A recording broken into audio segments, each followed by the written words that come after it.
Good morning all of you. BSc first year में inorganic chemistry की unit 3 चल रही थी अपनी आयनिक सॉलिड्स, और इस यूनिट्स में हमने कल की क्लास में पढ़ा था यहाँ पे लैटिस डिफेक्ट्स के बारे में, यानी जालक है उनमें जो लैटिस है उनके अंदर उनके जो कॉन्स्टिट्यूंट पार्टिकल्स होते हैं उनका क्लोज पैकिंग होने के बाद भी उनके बीच में कुछ रिक्त स्थान रह जाती है, वैकेंसीज रह जाती है, जिसके कारण से उन क्रिस्टलों में कुछ डिफेक्ट्स या दोष उत्पन्न हो जाते हैं जिन्हें हम लैटिस डिफेक्ट्स के नाम से जानते हैं।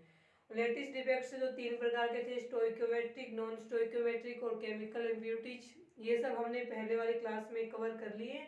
उसके बाद में आज का अपना टॉपिक रहेगा नेक्स्ट उसी यूनिट्स का लैटिस एनर्जी, जिसे हिंदी में कहेंगे हम जालक ऊर्जा। लैटिस एनर्जी को कहेंगे हम हिंदी में जालक ऊर्जा। ठीक है, अब देखें जालक ऊर्जा क्या होती है। तो यहाँ पे हम जालक ऊर्जा की डेफिनेशन दो होती है। जालक ऊर्जा का मतलब है जालक को तोड़ने के लिए आवश्यक ऊर्जा और जालक बनाने के लिए भी ऊर्जा, दोनों ही इसके अंदर इंक्लूड होंगे। जैसे कि हम बोलते हैं कि ये 1 मोल आयनिक ठोस था, 1 मोल आयनिक सॉलिड था। इस आयनिक सॉलिड की हमने क्या किए, एनर्जी दी। एनर्जी देने से ये आयनिक सॉलिड किस में चेंज हो गया, केटाइंस, ए पॉजिटिव बी नेगेटिव, दोनों ही क्या है, वे केटाइंस हैं, सॉरी वे आयंस हैं जिनके मिलके ये आयनिक सॉलिड फॉर्म हुआ है, बना है। इनको हम बोलेंगे कि ये है गैसियस केटाइन। याद रखना केटाइंस है वो कैसे होने चाहिए, गैसीय फॉर्म में होने चाहिए, गैसियस स्टेट में होगी। यहाँ पे हम लिखेंगे यू, यानी लैटिस एनर्जी जो होती है उसको हम यू या फिर कई जगह यू नोट से डिनोट किया जाता है। ये हो गई यहाँ पे लैटिस एनर्जी।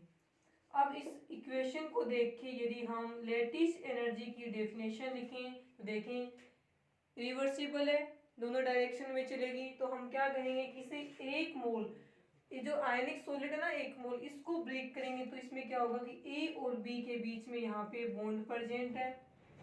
इसको ब्रेक करने के लिए, तोड़ने के लिए हमें क्या चाहिए, इस बॉन्ड को ब्रेक करें। इस बॉन्ड को ब्रेक करने के लिए हमें क्या चाहिए, एनर्जी चाहिए। तो हम कहेंगे कि 1 मोल आयनिक सॉलिड को उसके गैसियस आयंस में ब्रेक करने के लिए, गैसियस आयनों में डिसोशिएट करने के लिए जो एनर्जी रिक्वायरमेंट होती है, जो एनर्जी की आवश्यकता होती है, उसे जालक ऊर्जा कहेंगे। दूसरा आता है जब ये गैसियस केटाइंस बनते हैं, यहाँ पे हम इसको माइनस में भी लिख सकते हैं। ठीक है, यानी इसके साथ में इतनी एनर्जी, लैटिस एनर्जी की रिक्वायरमेंट होगी। अब इनसे गैसियस आयन से मिलकर के आयनिक सॉलिड भी बन सकता है। तो इन आयनों के बीच में जो बॉन्ड फॉर्मेशन होगा तो ए बी सॉलिड का फॉर्मेशन हो जाएगा। ये भी 1 मोल ही है, यानी गैसियस केटाइन से मिलकर के 1 मोल आयनिक सॉलिड बनता है। तो वहां पे एनर्जी क्या होती है, रिलीज होती है। तो 1 मोल आयनिक सॉलिड से आयंस बनने में जो रिएक्शन होगी उसे हम बोलेंगे यहाँ पे एंडोथर्मिक रिएक्शन, क्योंकि ये एनर्जी का एब्जॉर्प्शन करेगा, फिर ये इसमें टूटेगा, एंडोथर्मिक रिएक्शन होगी। और जब गैसियस केटाइन से ये 1 मोल आयनिक सॉलिड बनता है तो इनसे एनर्जी रिलीज होती है। एनर्जी रिलीज होने के बाद में 1 मोल आयनिक सॉलिड है वो यहाँ पे बनता है। तो आयन से सॉलिड बनेगा तो वो रिएक्शन कैसी होगी, एक्सोथर्मिक होगी, ऊष्माक्षेपीय अभिक्रिया होगी। तो इन दोनों ही कंडीशन में जो एनर्जी की रिक्वायरमेंट होती है, एनर्जी रिलीज होती है, वो क्या कहलाएगी, लैटिस एनर्जी या जालक ऊर्जा के नाम से जानी जाएगी। अब हम लिखेंगे इसकी डेफिनेशन। यहाँ पे डेफिनेशन में हम क्या लिखेंगे कि किसी 1 मोल आयनिक ठोस को उसके गैसियस केटाइन में तोड़ने के लिए या वियोजित करने के लिए आवश्यक ऊर्जा उस लैटिस की लैटिस एनर्जी या जालक ऊर्जा कहलाती है।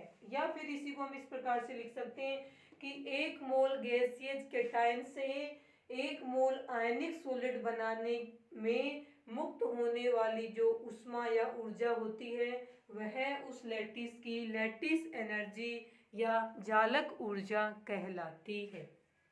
ठीक है, तो ये दोनों एनर्जी ही उसकी लैटिस एनर्जी या जालक ऊर्जा कहलाती है। ठीक है, एनर्जी रिक्वायरमेंट होगी वो भी लैटिस एनर्जी है इसको ब्रेक करने के लिए, और इनको आपस में मिलकर के जब भी किसी आयनिक सॉलिड का फॉर्मेशन करेंगी तब जो एनर्जी रिलीज होगी वो भी क्या कहलाएगी, जालक ऊर्जा, लैटिस एनर्जी कहलाती है। ये तो हो गई इसमें लैटिस एनर्जी क्या है, जालक ऊर्जा क्या है उसकी बात। अब ये बात आती है कि इस जालक ऊर्जा का डिटर्मिनेशन या कैलकुलेशन हम किस प्रकार से करेंगे। तो देखें इसमें क्या आएगा, इसमें हम लिखेंगे कि किसी भी लैटिस की जो लैटिस एनर्जी है उसका डिटर्मिनेशन है या उसका कैलकुलेशन है वो हम दो प्रकार से कर सकते हैं। किसी भी लैटिस की लैटिस एनर्जी का डिटर्मिनेशन या कैलकुलेशन हम दो प्रकार से कर सकते हैं। कौन कौन से टाइप रहेंगे उसमें, तो उसमें फर्स्ट टाइप ये आएगा यहाँ पे थ्योरेटिकल मेथड, एक तो उसमें थ्योरेटिकल मेथड, और सेकंड आएगा उसमें एक्सपेरिमेंटल मेथड, यानी कि प्रायोगिक विधियां। ये तो हो गई प्रायोगिक विधियों के द्वारा और सैद्धांतिक विधियों के द्वारा। इन दोनों विधियों के द्वारा हम यहाँ पे लैटिस एनर्जी का डिटर्मिनेशन कर सकते हैं। थ्योरेटिकल मेथड है उसमें हम बोरन इक्वेशन के द्वारा या फिर बोरन लेंडे इक्वेशन के द्वारा लैटिस एनर्जी ज्ञात करते हैं, जबकि एक्सपेरिमेंटल मेथड में हम बोर्न हेबर साइकिल के द्वारा लैटिस एनर्जी कैलकुलेट करेंगे। तो लैटिस एनर्जी को दो प्रकार से कैलकुलेट कर सकते हैं, थ्योरेटिकल मेथड सैद्धांतिक विधि द्वारा और प्रायोगिक विधि के द्वारा। सैद्धांतिक विधि में हम लेंगे बोरन लेंडे इक्वेशन और इसमें हम लेंगे बोरन हेबर साइकिल। आपके सिलेबस में ये वाला है बोरन हेबर साइकिल, फिर भी हम बोरन लेंडे इक्वेशन को यहाँ पे देख लेते हैं एक बार। तो बोरन लेंडे जो इक्वेशन है, बोरन और लेंडे नाम के दो साइंटिस्ट थे उनके द्वारा दी गई, जिसके द्वारा हम जालक ऊर्जा है वो ज्ञात करते हैं। अब क्या है बोरन लेंडे इक्वेशन, ये हम पढ़ेंगे पहले, उसके बाद नेक्स्ट पढ़ेंगे बोरन हेबर साइकिल। तो फर्स्ट रहेगा अपना boron Lende equation. Lattice energy को कैलकुलेट करने का जो थ्योरेटिकल मेथड है, सैद्धांतिक विधि, उसमें हम लैटिस एनर्जी को बोरन लेंडे इक्वेशन की हेल्प से कैलकुलेट करेंगे। तो देखें इसमें फर्स्ट रहेगा अपना बोरन लेंडे इक्वेशन। देखें दोनों ही साइंटिस्ट हैं, अलग अलग है, बोरन और Lende equation.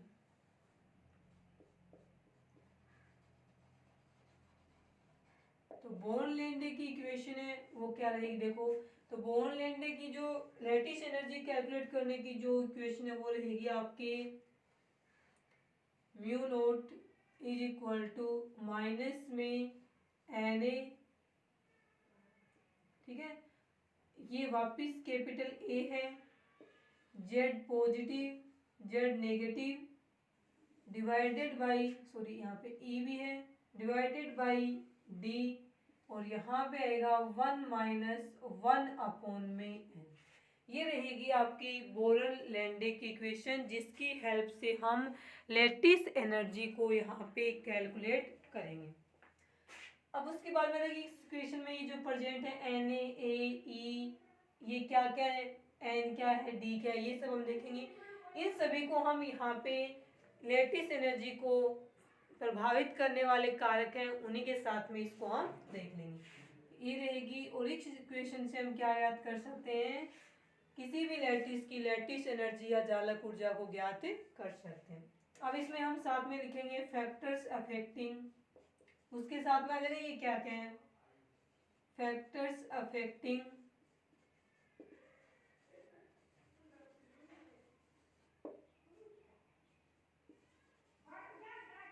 Lattice energy, factors affecting lattice energy. Factors affecting lattice energy है उसके अंदर हम यहाँ पे पढ़ेंगे फर्स्ट आयनिक चार्ज। फर्स्ट हम क्या पढ़ेंगे इसमें, आयोनिक चार्ज, यानी आयंस के ऊपर जो चार्ज प्रेजेंट होता है कैटायंस और एनायंस का, वो किस प्रकार से लैटिस एनर्जी को यहाँ पे अफेक्टेड या प्रभावित करेगा।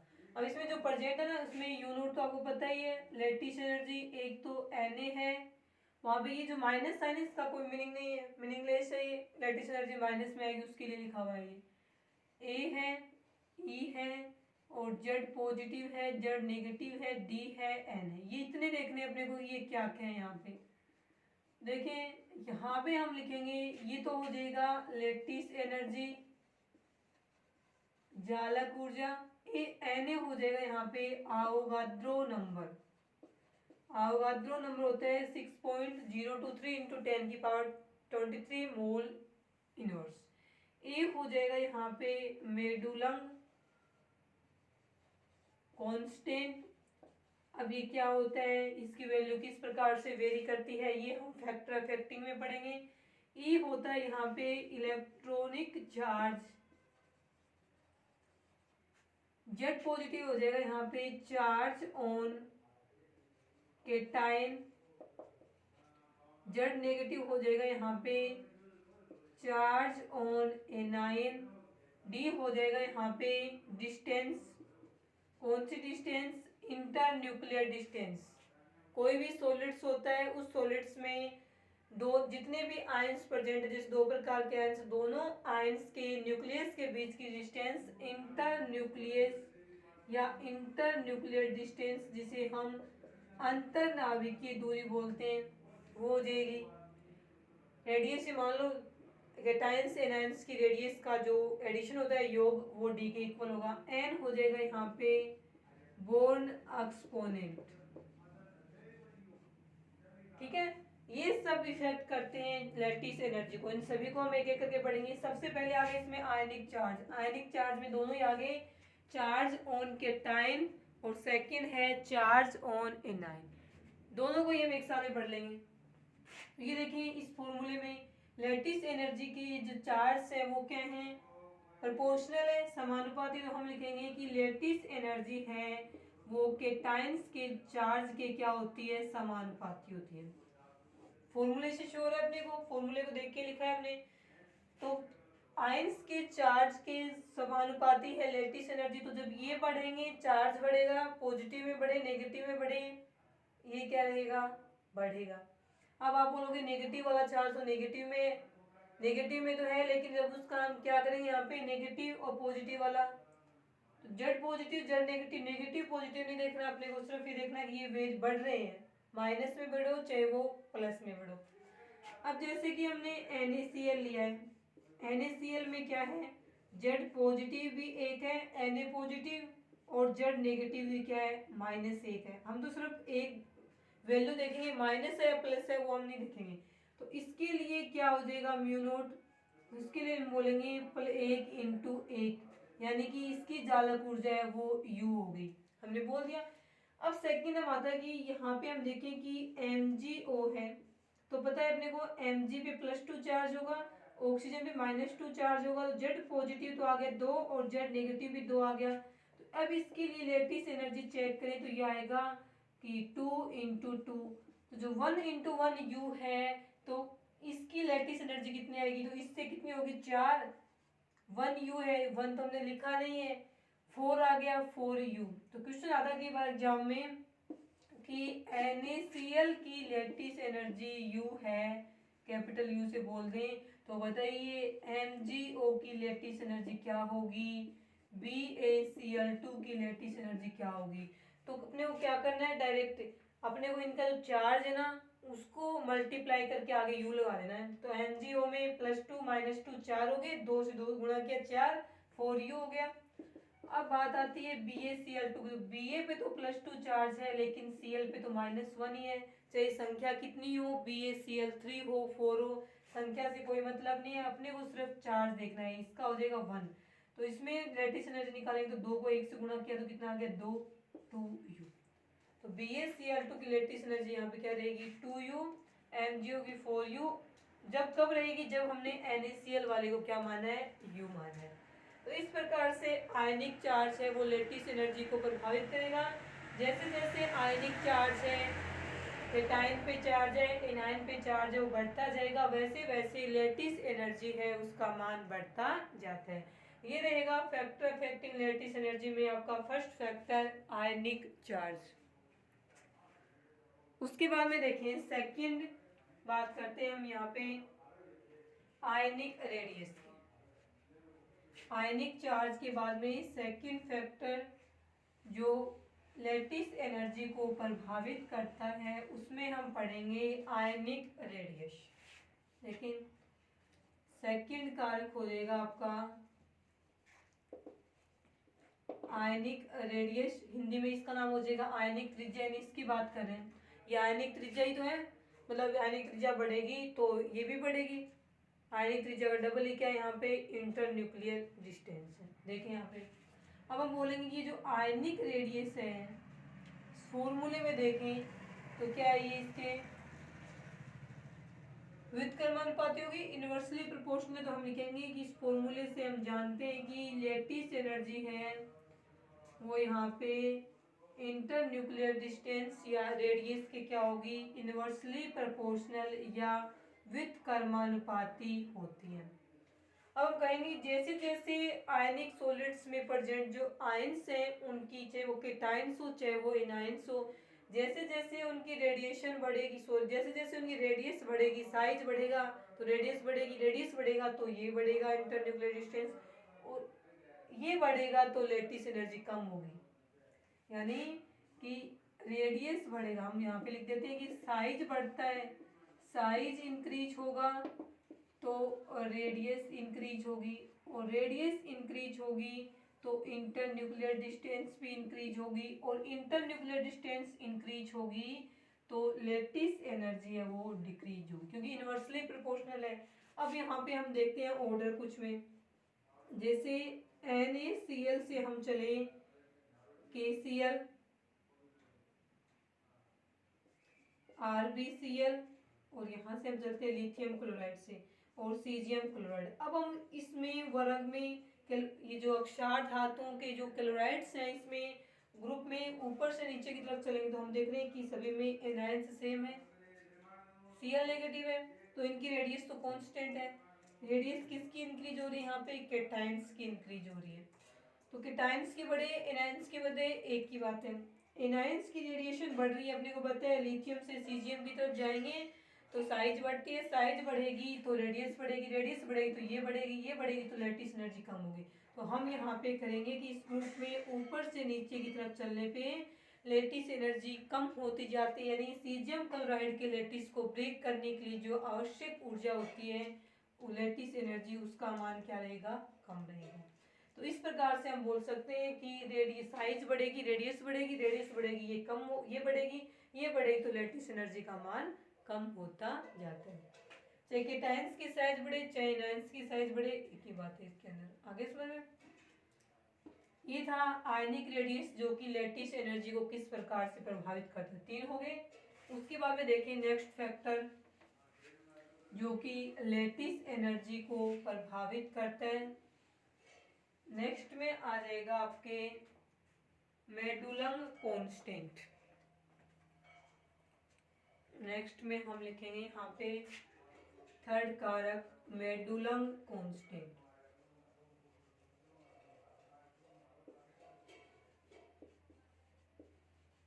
मेडुलम कांस्टेंट जिसे हमने किससे डिनोट किया है, ए से डिनोट किया।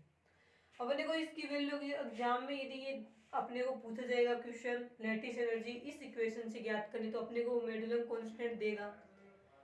यदि हमें ऑर्डर पूछे लैटिस एनर्जी का किसकी लैटिस एनर्जी ज्यादा होगी, उस समय हमें वो मेडुलम कांस्टेंट नहीं देगा। उस समय अपने को एक ट्रिक इसमें याद रखनी है, और फॉर्मूले से पता है ये मेडुलम कांस्टेंट ए है वो लैटिस एनर्जी क्या है, समानुपाती है। तो we know that lattice energy proportional to Madelung constant. नहीं मेडुलम कांस्टेंट बढ़ेगा तो लैटिस एनर्जी बढ़ेगी।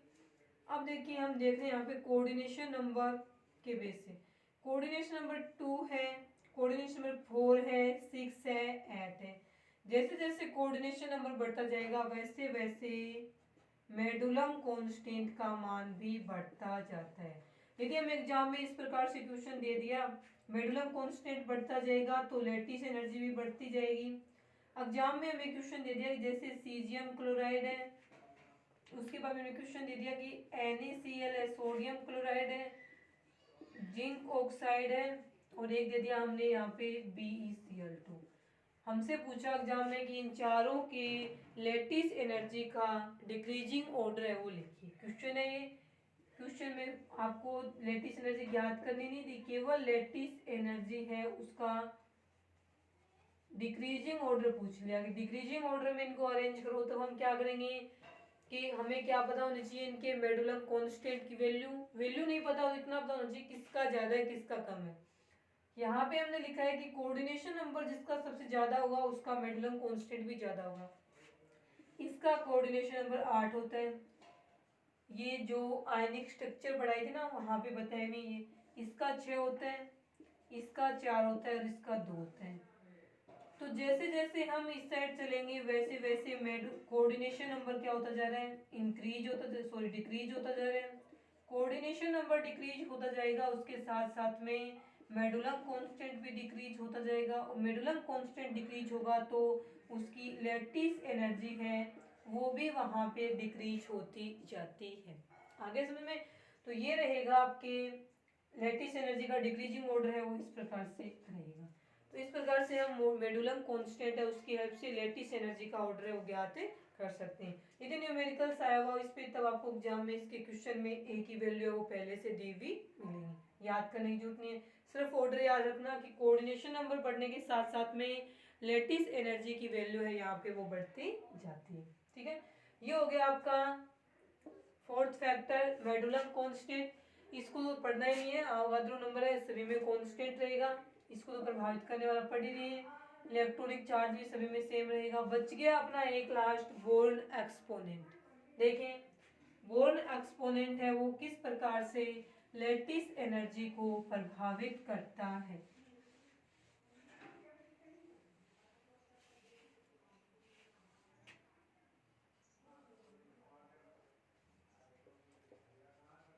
बोर्न एक्सपोनेंट यानी बोर्न गुणांक बोले, स्मॉल एन से हम इसे डिनोट कर रहे हैं। तो ये देखो ये पूरा इसके समानुपाती है, म्यू नोट फॉर्मूले से देखें तो समानुपाती इसके 1 - 1 में n, ये समानुपाती है। अब हम कहेंगे कि यदि बोर्न एक्सपोनेंट n की वैल्यू बढ़ती है, n बढ़ेगा तो ये 1/n क्या होगा, कम होगा। n बढ़ेगा तो 1/n कम हो, क्योंकि बड़ी चीज का एक में भाग देंगे बड़ी संख्या का तो 1/n क्या रिजल्ट क्या आएगा, छोटा आएगा। ये n बढ़ेगा तो ये पूरी कम होगी, ये कम होगी तो एक में से कम को घटाएंगे तो ये पूरा क्या होगा, ज्यादा होगा। तो 1 - 1 में n क्या होगा, इंक्रीज होगा। जब 1 - 1 पूरा इंक्रीज हो रहा है n के इंक्रीज होने से, और ये पूरा लैटिस एनर्जी के प्रोपोर्शनल है, समानुपाती है, तब हम कहेंगे कि यहाँ पे लैटिस एनर्जी की वैल्यू भी इंक्रीज हो जाती है यानी बढ़ जाती है। तो हम कहेंगे कि बोर्न एक्सपोनेंट के बढ़ने से लैटिस एनर्जी या जालक ऊर्जा का मान बढ़ जाता है।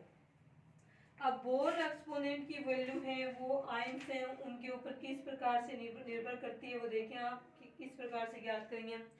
इसकी वैल्यू हम स्टार्ट करते हैं n = 3 से, n = 5 है, n = 7 है, n = 9 है, n = 11 है, इस प्रकार से। अब ये किस प्रकार से लिखेंगे, देखो कि हीलियम वाला जो ग्रुप है उसके लिए n की वैल्यू हम क्या लिखेंगे कि 3 आएगी। जो लास्ट वाली अक्रिय गैस है ना हीलियम, उसके लिए लिखा है हमने कि कितनी आएगी, इसके लिए 3 आएगी। नियोन वाले के लिए यहाँ पे वैल्यू कितनी आ जाएगी, 7 आ जाएगी। सॉरी 5 से स्टार्ट करेंगे इसको। ये है हीलियम वालों के लिए, हीलियम के बाद में नियोन वालों के लिए ये आ जाएगा आर्गन और ये आ जाएगा क्रिप्टोन। आगे जिनोन रेडोन के लिए आगे और बढ़ते जाएंगे, n = 13, n = 15, ये हो जाएगा जिनोन के लिए और ये हो जाएगा रेडोन के लिए। अब ये किस प्रकार से यूज करेंगे देखें कि जैसे हमारा आ गया यहाँ पे सोडियम NaCl है, NaCl में दो प्रकार के आयंस होंगे, Na positive Cl negative. Na positive का एटॉमिक नंबर किस में आ गया, 10 में आ गया। 10 था तो वो इस सीरीज का इस पीरियड का था, सोडियम आता है उसी में तो लास्ट में चल के आर्गन आता है, लेकिन सोडियम पॉजिटिव है, एक इलेक्ट्रॉन कम हो गया तो इसका मतलब हम कहेंगे कि वो इस नियोन वाली सीरीज में आ गया। तो Na पॉजिटिव के लिए बोर्न एक्सपोनेंट कितना हो गया, 7 हो गया। Cl नेगेटिव इस सीरीज में आता है तो उसके लिए बॉन्ड एक्सपोनेंट कितना हो गया, 9 हो गया। अब हम कहेंगे कि हमें तो केवल एक ही आयन लिखना है, तो हम क्या करते हैं कि वे आयनिक सॉलिड्स जिनमें दोनों आयन्स के बॉन्ड एक्सपोनेंट अलग अलग होते हैं, उनके लिए हम जब n की वैल्यू ज्ञात करें तो इन दोनों का योग करके उसमें 2 का भाग देंगे। यहाँ पे कितना आ गया, 8। तो NaCl के क्रिस्टल के लिए लैटिस एनर्जी कैलकुलेट करते हैं। इसमें हम इक्वेशन में बॉन्ड एक्सपोनेंट की जगह ना 7 लिखेंगे ना 2 लिखेंगे, 9 लिखेंगे, दोनों का इंटरमीडिएट है 8 है, वो हम यहाँ पे लिख देंगे। और यदि दोनों आयन्स हैं एक ही सीरीज के हो ना, जैसे दोनों ही 9 वाले में आ रहे हो, इसी पीरियड में आ रहे हो, तो हम उसको 9 ही लिख देंगे। लेकिन जब अलग अलग पीरियड के हों, दोनों को ऐड करके उसमें 2 का भाग है वो देना है। तो इस प्रकार से ये जो फैक्टर अफेक्टिंग लैटिस एनर्जी है वो हो जाएंगे, जो सारे इस इक्वेशन में लिखे हुए थे उसी के बेस पे हमने इसको यहाँ पे पढ़ा है। ये रहेगा आपका बॉर्न-लैंड इक्वेशन, जो कि लैटिस एनर्जी को कैलकुलेट करने का थ्योरेटिकल मेथड है वो रहेगा।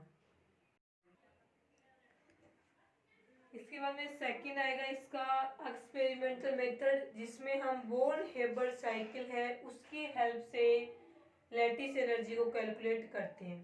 ठीक है, ये हम करेंगे नेक्स्ट क्लास में। आज के लिए इतना ही।